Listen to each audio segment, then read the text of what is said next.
am I the only one that didn't know the Biltmore Hotel has a dark, ghostly past?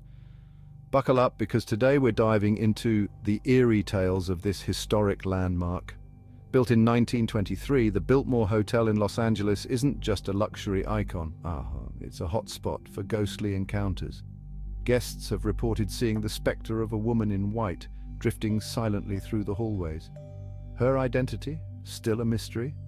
And on the 9th floor, echoes of phantom footsteps are a nightly occurrence. Could it be the spirit of a tragic soul from the hotel's past?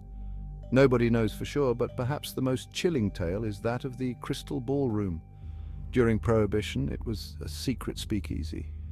Some say the spirits of revelers long gone still enjoy a ghostly dance under the shimmering chandeliers. Next time you visit, pay close attention. You might just feel a cold breeze or catch a fleeting shadow.